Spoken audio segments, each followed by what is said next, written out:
I know you're in there, Bertie. I can hear you whistling. Who is that? Who's that? It's Jeeves. Oh, It's Cyril Funky Phipps. Barmy? Steady on, Jeeves. Come on in, quick. Come on, come on.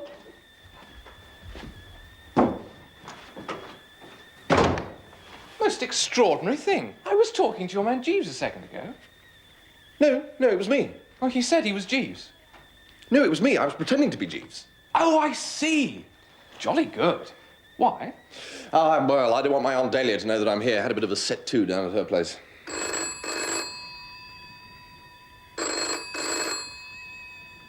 No, don't answer it. I wasn't going to. No, you see, she'll be regretting it now. She'll be begging me to come back and sort things out.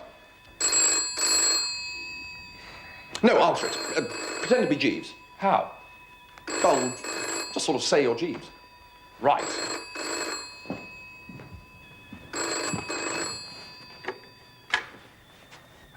Mr. Wooster's residence?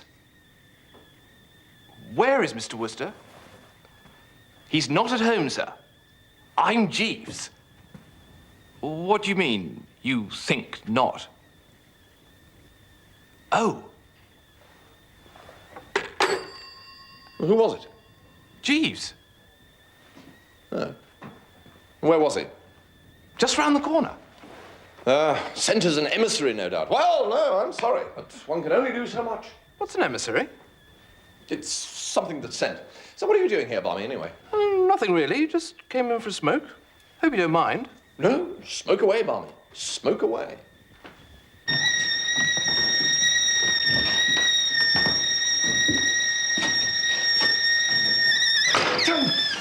Go.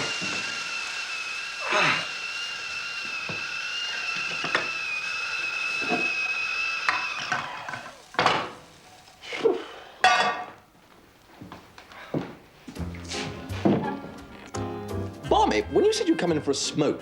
I can't smoke at the drones at the moment. It's awfully pros, you see. We've got to bet on how long we can go without smoking. My doctor says it's better for me anyway.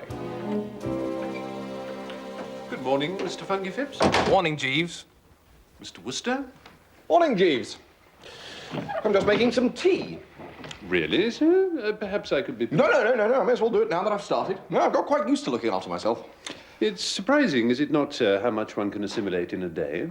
Now, Jeeves, it says here it's best to use soft water, but that after boiling it may again become hard. Well, I mean, that's ice, isn't it? And now it says here that yes, that's right, 1 teaspoonful per person and 1 for the pot. Well, I mean, what does the pot get one? If you'll allow me, sir. Cup of tea, Barmy? Love one.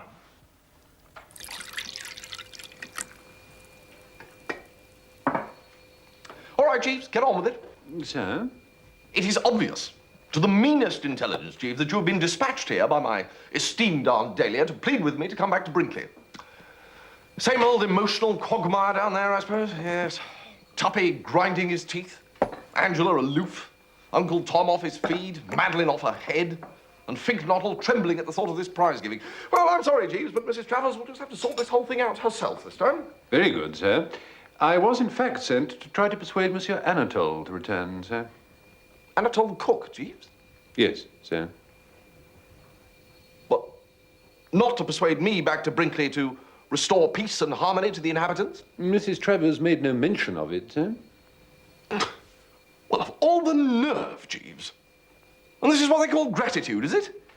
I really couldn't say, sir.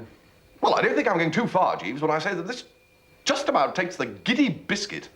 Very good, sir. Well, I shall return to Brinkley instanter, Jeeves, and give the whole bunch of them a good talking to, starting with that idiot Tuppy. If you want to try the Turkish, they're in the silver box. Oh, right-ho, Bertie.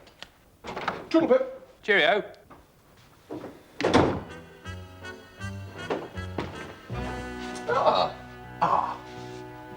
You're not going out, are you? I am, Wolfie. How can I help you? Well, I wanted to have a smoke. Say no more, Wolfie. My house is your house. I've got this bet on with Barmy. No need to explain a thing. If you want to try the Turkish, they're in the silver box.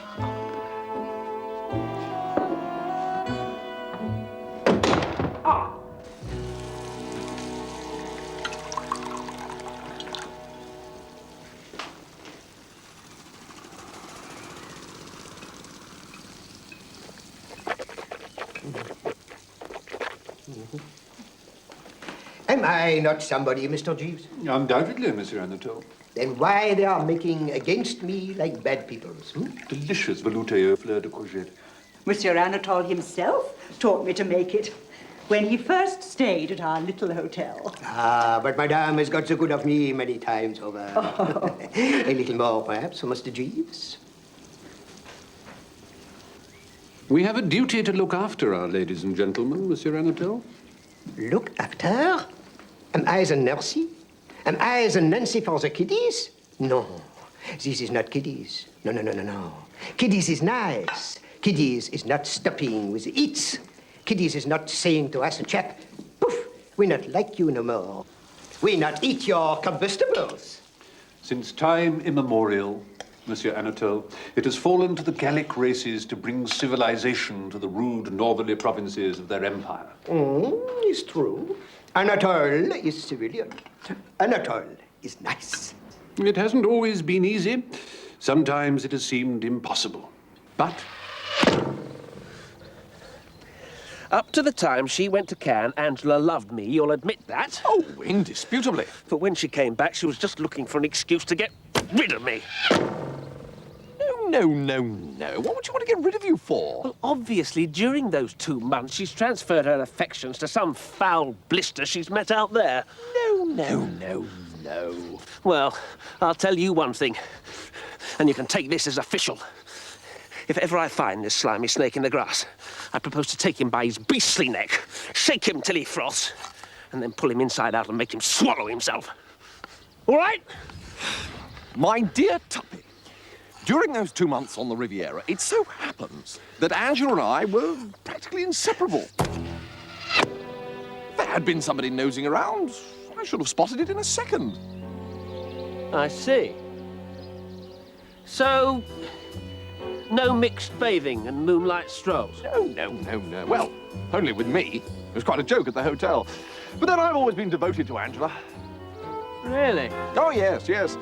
When we were kids, she used to call me her little sweetheart.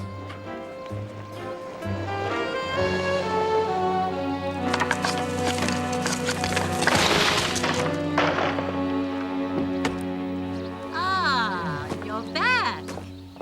You're back. Welcome, Monsieur Anatole. We have no more stopping with the eating, I think, huh? I get my bagage. Jeeves, I can never thank you sufficiently, never. You've saved my husband's digestion. What I want, Dahlia? I didn't know that your master was back, Jeeves. Has he no mercy?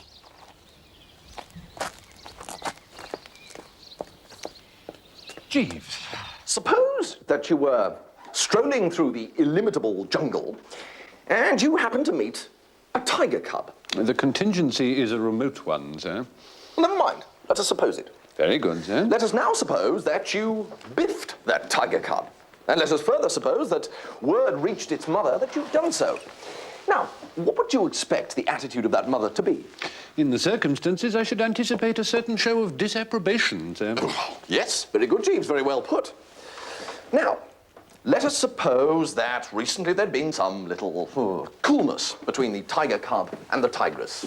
I don't know, for a day or two, perhaps they'd not been on speaking terms. Now, do you think this would make any difference to the vim with which the latter would leap to the former's aid? No, sir. No. Ah, well, here then, in brief, is my plan. I will draw my cousin Angela to one side to a secluded spot, and I shall roast Tuppy properly. Roast, sir? Disparage, knock, decry, denounce. I shall be very terse about Tuppy, giving it as my opinion that in all the essentials, he is more akin to a warthog than an ex-member of a fine old school. And what will ensue? What indeed, sir? No, that was one of those, what's-it questions. Rhetorical, sir? Right, yes. Now, hearing him attacked, my cousin Angela's heart will become as sick as mud. The maternal tigress in her will awaken. And no matter what differences they may have had, she will remember only that he is the man she loves, and she will leap to his defense. And from there to falling into his arms is but a step. So, how do you react to that, Jeeves? The idea is an ingenious one, sir. Well, we Woosters are ingenious, noted for it. And if one thing gives us the pip, it's the sight of two loving hearts being estranged. I can readily appreciate it, sir. Now, I'm not speaking without knowledge of the form book, you know, on this one. I've tested this theory. Indeed, sir. Oh, yes. And it works. I was standing on Eden Rock in Antibes last month, and a girl I know slightly pointed to this fellow diving into the water and asked me if I didn't think that his legs were about the silliest looking pair of props ever issued to a human being. Well, I agreed that indeed they were, and for perhaps a couple of minutes, I was extraordinarily witty and satirical about this bird's underpinnings. And guess what happened next? I am agog to learn, sir. A cyclone is what happened next, Jeeves, emanating from this girl. She started on my own legs, saying that they weren't much to write home about, and then she moved on to dissect my manners, morals, intellect, general physique, and method of eating asparagus. By the time she'd finished, the best that could be said about poor old Bertram was that, so far as was known, he hadn't actually burnt down an orphanage. The most illuminating stories, eh? No, Jeeves. You haven't had the payoff yet. Oh, I'm so sorry, sir. The structure of your tale deceived me for a moment into thinking that it was over. No. The point is that she was actually engaged to this fellow with the legs. They'd had some minor disagreement the night before, but there they were the following night, dining together, their differences made up, and the love light once more in their eyes. And I expect much the same results with my cousin Angela. I look forward to it with lively anticipation, sir.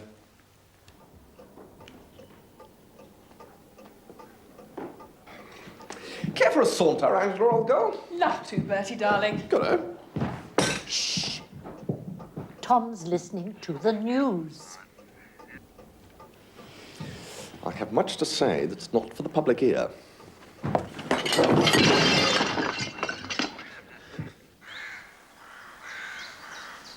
Bertie, darling, this grass is awfully wet. It'll ruin my shoes. Well, put your feet on my lap. All right. You can tickle my ankles. Right. Now, Angela, what about you and Tuppy? Is it true what I hear, that the wedding bells are not going to ring out? Yes, Definitely over, eh? definitely. Well, if you want my opinion, it's a bit of goose for you, old girl. It's a mystery to me how you stood this gloss-up for so long. Is that an animal in the bush over there, Bertie? It sort of rustled. Yeah, it's probably a weasel or something. No, taken all in all, this gloss-up ranks very low down among the wines and spirits. Frightful oik. I always thought you were such friends. What, friend? No, absolutely not, no. One was civil, of course, but in addition to looking like one of those things that come out of hollow trees, he's universally acknowledged to be a dumb brick of the first water. No soul, no conversation, nothing. Yes, you're quite right. Eh? It's so nice to talk to someone who takes a sensible view about this gloss-up.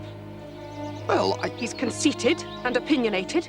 He drinks too much, eats too much, and I don't much like the colour of his hair. I'm going in. Goodbye, Bertie. So! Ah, Tuppy, old chap. So! Been here long? Long enough. And in about 2 seconds, I'm going to kick your spine up through the top of your head. Yes. I think I know what's on your mind, Tuppy. If you were in those bushes during the conversation with the recent Angela... I was. You were, right, good. Yes, well, we won't go into the ethics of the thing. Eavesdropping, some people might call it, a bit un-English, Tuppy, I think you must admit. I'm Scots. Really? I didn't know that. I'm going to kick you. Look, Tuppy, it was a plan. What are you talking about? Well, if it wasn't a plan, why would I knock you to Angela? Because you're in love with her yourself. I rest my case. What? No! Someone stole her from me in Cannes. You told me yourself she was with you all the time and hardly spoke to anybody else. Now, Tuppy, look, you've got this all wrong, and I can prove it. Now, during that sojourn in Cannes, my affections were engaged elsewhere. What? My affections engaged elsewhere during that sojourn. Well, who was she? My dear Tuppy, does one bandy a woman's name? Oh, one does if one doesn't want one's bloody head pulled off. Right, well, yes. Well, obviously this is a special case. Madeline Bassett. You're in love with that weird gourd helper's Bassett? Well, I don't think you should call her a weird gourd helper, Tuppy. Odd in some of her views, perhaps. One does not quite see eye to eye with her in the matter of stars and bunny rabbits, but not a weird, God help us. And you stick to it that you're in love with her? It is not 24 hours since she turned me down. Turned you down? Like a bedspread, in this very garden. So you'll readily see that I can't be the chap, if any, who stole Angela from you in Cannes. Well, because your affections were engaged elsewhere? During that sojourn. Oh, I see. All right, then. Sorry to have troubled you.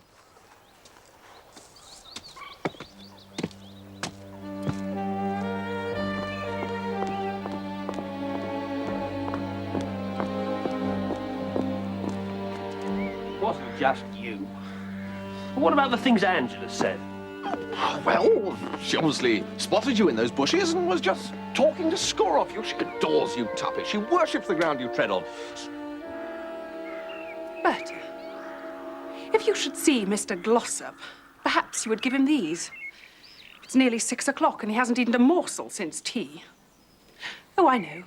I'll put them down here. They'll be easier for him to reach. It's like leaving food out for a little animal, isn't it?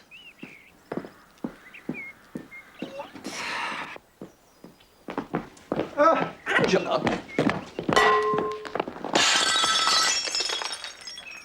How still and peaceful everything is.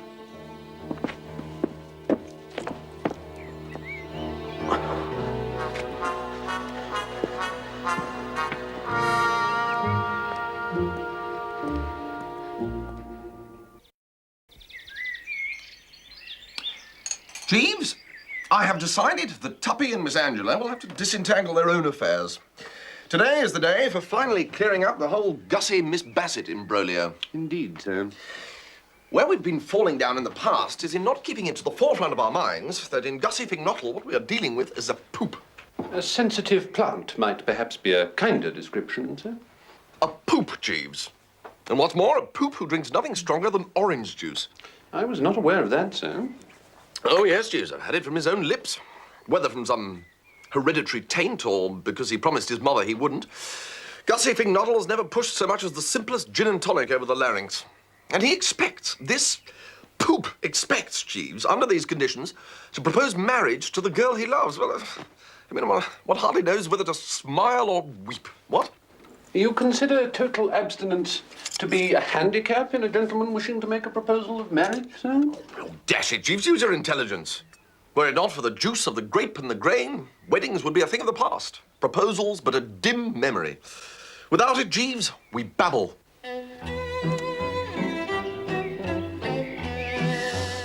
Thank you, Jeeves. Only active measures promptly applied can prevent this poor poop Fignottle from babbling about newts again. Which is why I intend to secure a bottle of gin and lace his luncheon orange juice with it. Sir? I can't imagine why you sir, Jeeves. Plan I've put forward seems to me to be icily logical. I fail to see why it should attract any sirring.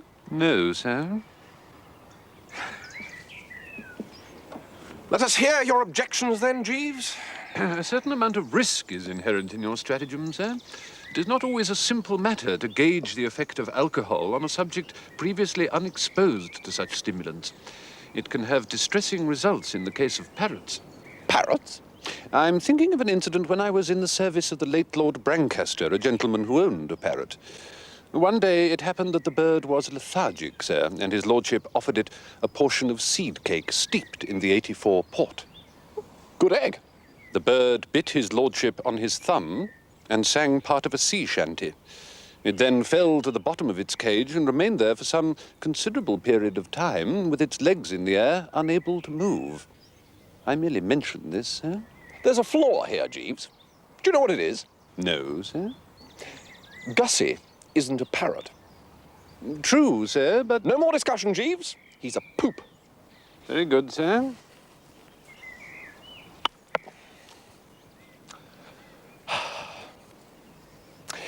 You noticed I said I was going to put this project through today, Jeeves?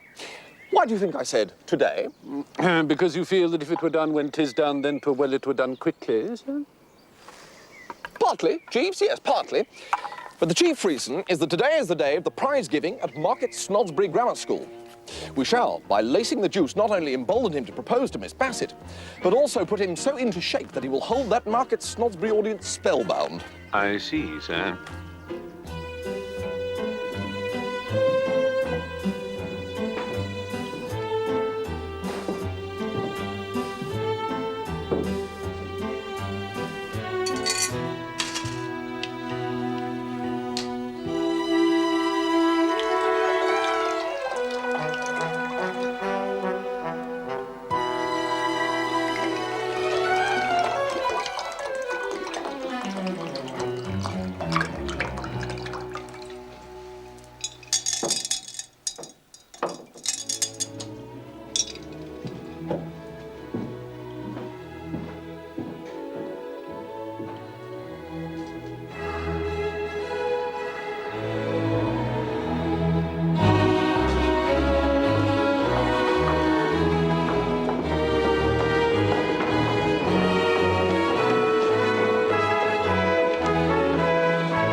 Seems to be happy enough, doesn't he? Indeed, sir, the engagement appears to have lifted his spirits quite considerably. Engagement? You're not aware that Mr. Finknock proposed to Miss Bassett this afternoon and was accepted, sir? Well, Jeeves. Yes, sir. You see how right I was? Indeed, sir. Yes, this must be rather an eye-opener for you, Jeeves. Watch me handling this case. Luckily, sir, I found an opportunity to add half a bottle of ardent spirit to his luncheon orange juice. Lords, ladies and gentlemen. Oh, Jeeves. So did I, Jeeves. This year, we are all delighted to welcome, as our guest for the afternoon, Mr. Fitzwattle. Finknottle? I should say, Finknottle. Well, of course you should, you silly ass. Well, all right, get on with it. We are all happy, as I say, to welcome Mr. Finknottle, who has kindly consented to present the prizes. Now, I'm sure Mr. Finknottle's name is familiar to us all. Well, not to you. You didn't seem to know it so dashed well, what?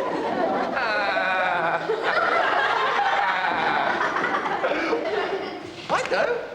Push on. Speech. Speech?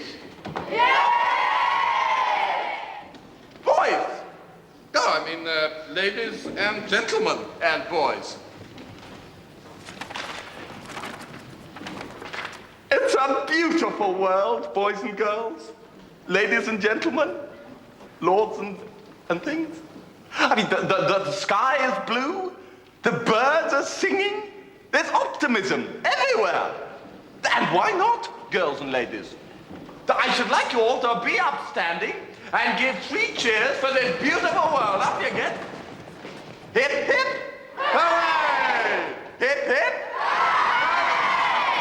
Hip, hip! Hooray! All right, sit down, sit down. Now, anybody who says this isn't a beautiful world doesn't know what they're talking about. You see, if there's one thing in the world I can't stand, it's a pessimist. See, a pessimist is a man who... Why, hello, Bertie. I didn't know you were here. Now, there's an instance of what I mean. Ladies and... what's it? Take a good look at that object sitting there at the back. Morning coat, trousers is worn, moldy rosin buttonhole, you can't miss him. I despise that man, women and children. And shall I tell you why? Eh? Because he's a... I think, Mr. Finknottle, as time is getting on, I think perhaps we ought to commence the prizes. Oh, it's you. That's the prizes. Yes, righto. Might as well be shoving along with it. What's this one? Spelling and dictation, P.K. Purvis. Spelling and dictation, P.K. Purvis. Forward, P.K. Purvis. P.K. Purvis? Yes, sir. It's a beautiful world, P.K. Purvis. Yes, sir. Ah, you've noticed it, have you? Good. You married by any chance? No, sir. Get married, P.K. Purvis. It's the only life. Yes, sir. Good boy.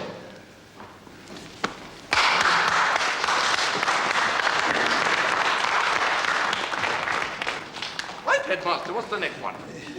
G.G. Simmons, scripture knowledge. G.G. Simmons, scripture knowledge.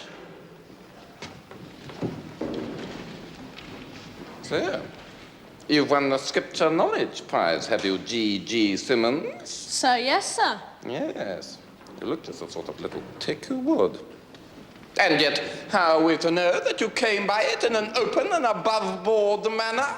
I can assure you, Mr. Fignottle, every care was taken to ensure a correct marking. Well, if you say so. All right, G.G. Simmons, take your prize. Sir, thank you, sir. But let me tell you, there's nothing to stick on side about in winning a prize for scripture knowledge. Bertie Wooster won a scripture knowledge prize, but of course Bertie frankly cheated. He succeeded in scrounging that scripture knowledge prize over the heads of better men by means of some of the rawest and most brazen swindling methods, even at a school where such things were the norm.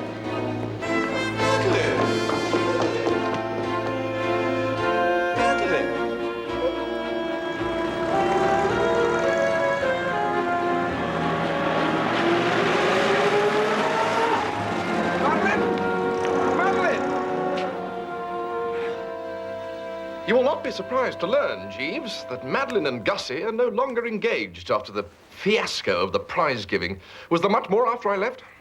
No, sir. Mr. Finknottle's inflamed cerebral condition brought about an early closure.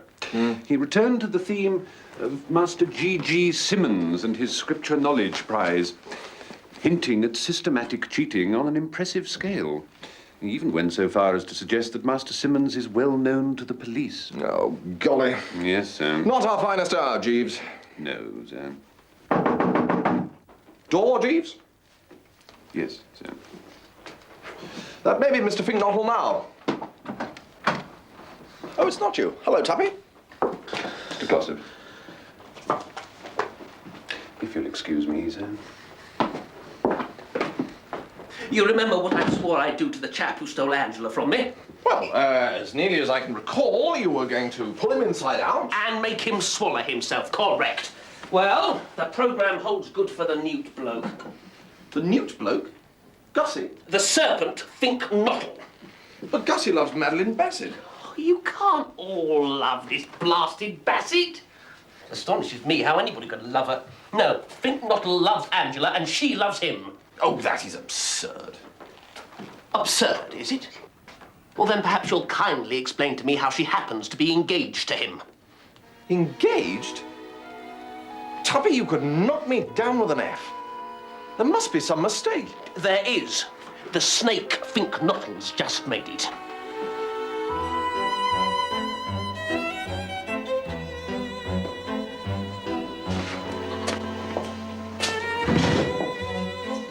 Ah, there you are. Where are all the staff tonight, you know? They've gone over to the staff dance at Kingham Manor.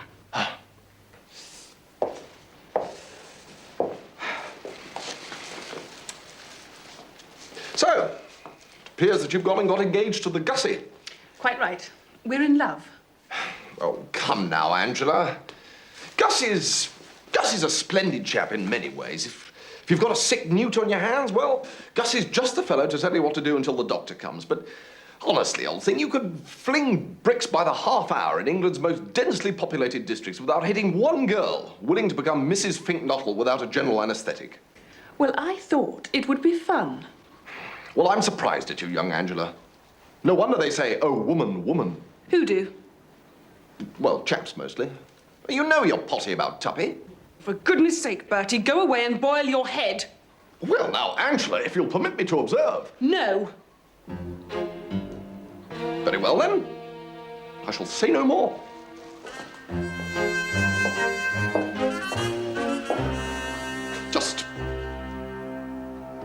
Tickety-tonk.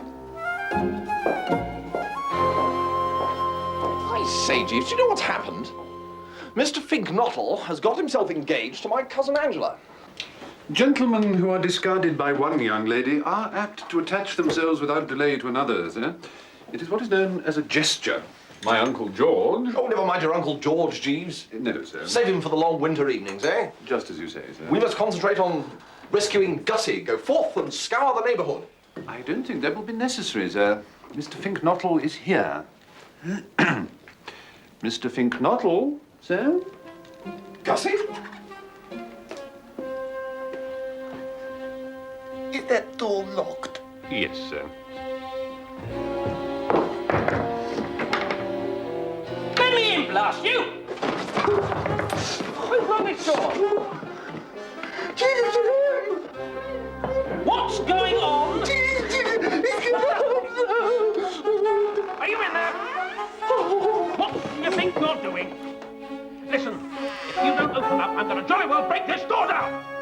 Wooster! Wooster! Right! Why was that door locked? Is one to have no privacy, Glossop? I instructed Jeeves to shut the door because I was about to disrobe. There, you see? Thank you, sir. Thank you, Jeeves. But I heard his snaky little voice. Well, I intend to search this room from end to end. And if he is here, you better say goodbye to him quickly and order your lilies.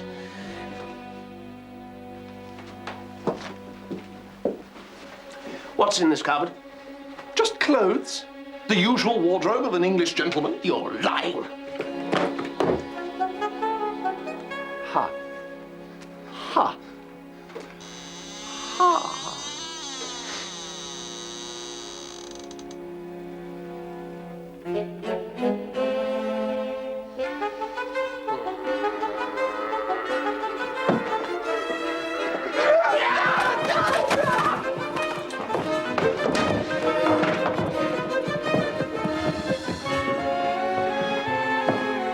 Jeeves, this is all getting a bit thick. Yes, sir.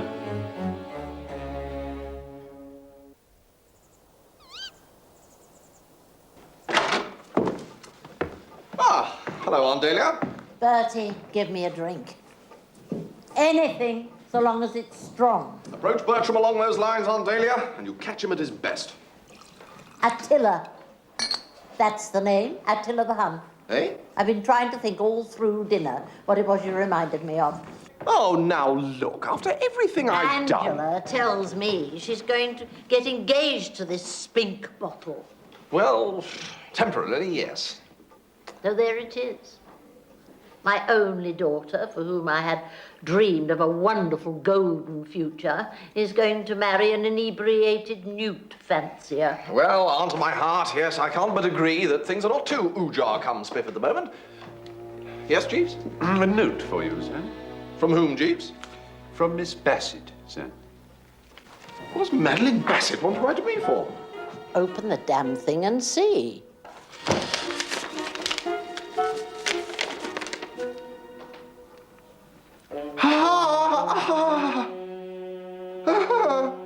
Will you stop that? You don't understand. Madeline Bassett says she's going to marry me. Well, I hope it keeps fine for both of you. I hope you won't take it amiss, sir, but I've been giving some attention to what might be called the amatory entanglements at Brinkley. It seems to me that drastic measures may be called for. Oh, drastic away, Jeeves. The prospect of being united for life with a woman who talks about little baby bunnies fills me with an unnamed dread. Supposing, sir, that in the middle of the night the fire alarm bell were to ring. Oh, not the fire alarm thing again, Jeeves. Yes, sir. As I see it, sir, the occupants of the house would suppose that a conflagration had broken out. Oh, possibly, Jeeves, possibly. Whereupon, if I'm not mistaken, Mr. Glossop would hasten to save Miss Angela, while Mr. Finknottle would perform the same office for Miss Bassett. Huh? This is based on psychology, is it, Jeeves? Yes, sir. It is thought to be the instinct of everyone upon the alarm of fire to save the object dearest to them. Seems to me there's a grave danger of seeing Tuppy come out carrying a steak and kidney pie. But resume, Jeeves, resume. Well, sir, the relations between the two couples could scarcely continue distant after such an occurrence. Well, you may be right. I just feel that there's great possibility for a slip-up here, Jeeves. However, I'm not in a position to cavil at even 100 to 1 shot. At what hour would you suggest bonging the bell? Not before midnight, sir. Shall I bong, or will you? I think it would be better coming from you, sir.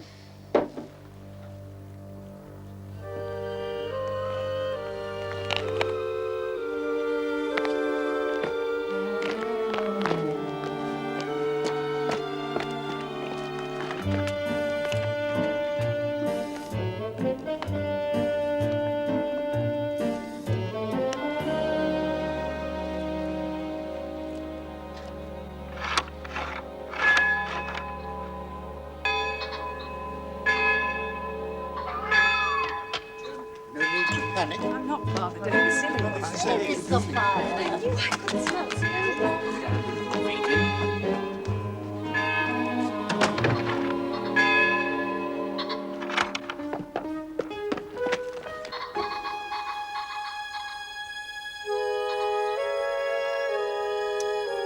Well, Jeeves? Sir? There's no good saying sir. Look around you. See for yourself. Your scheme has proved a bust.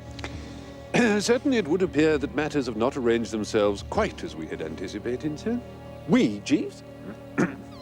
As I had anticipated, sir. I'm not blaming you, Jeeves, but after this, well, forgive me if I hurt your feelings, Jeeves. Certainly, sir. If you would pardon me for interrupting you, I fancy Mrs. Travers is endeavouring to attract your attention. Just step this way a moment, Attila, dear, if you don't mind. What-ho, Auntie? Well, Bertie, dear, here we all are. Well, quite. It was you, dear child, who rang the fire bell, was it not? I did sort of ring it, yes. Any particular reason? I mean, did you want something, or was it just a whim? I thought there was a fire. What gave you that impression, darling? Tell Auntie Dahlia. I thought I saw flames. The front door's shut. Somebody must have shut it behind them and it's locked. Then try another door. They're all locked. We could ring the doorbell. And who would you expect to answer it, dear? The servants have all gone to the dance at Kingham, and Mr. Seppings no doubt took the key of the back door with him. We can't stop out here all blasted night, blast it. If Seppings has taken the back door key, why doesn't one of us take one of the cars, drive over to Kingham and get it from him? That's the first sensible suggestion I've heard all day. It's locked. That's locked too. Well, that's absolutely wonderful. They're all locked. Did you cough, Jeeves? Yes, madam. Is it influenza, or have you got an idea? Well, forgive me, madam, but it did occur to me that perhaps one of the gentlemen might be disposed to bicycle to Kingham Manor and procure the back door key from Mr. Seppings. Jeeves, you are wonderful. Thank you, madam. Attila! Well, I haven't ridden for years. Well, you'll soon get the knack, once you've taken a toss or two. But it's miles to Kingham. 9 miles. And 9 miles back? And 9 miles back. But it's dark. What if I barge into something? I'll come a frightful cropper. Good. Very well, Aunt. So be it.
happened, actually. I can try and telephone him with the telephone. Yes, if you would.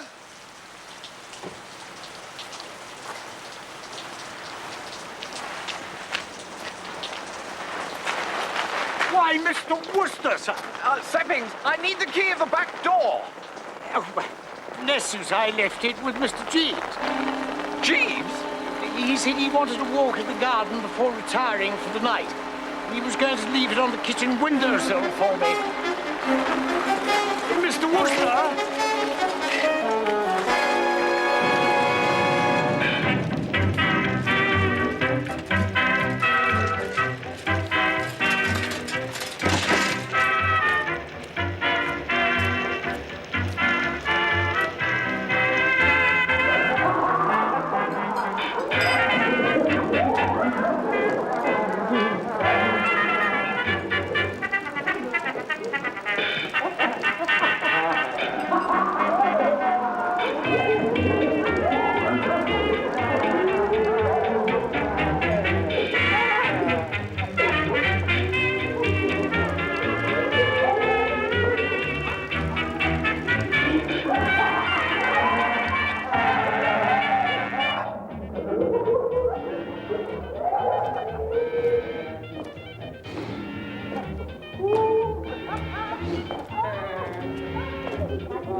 Oh, look.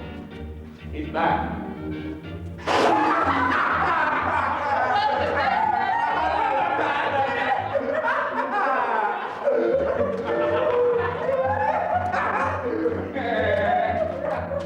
What on earth is going on, Jeeves? House seems positively awash with joy and laughter. It's gratifying, isn't it, sir? Oh, come now, Jeeves. I fear I've not been entirely frank with you regarding the fire bells. I never anticipated that it would of itself produce the desired results.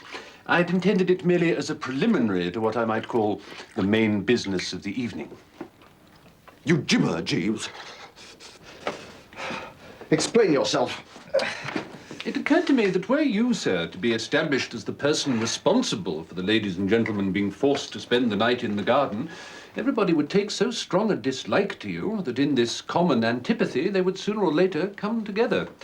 And such proved to be the case. After your departure on the bicycle, the various estranged parties agreed so heartily in their abuse of you that the ice was broken.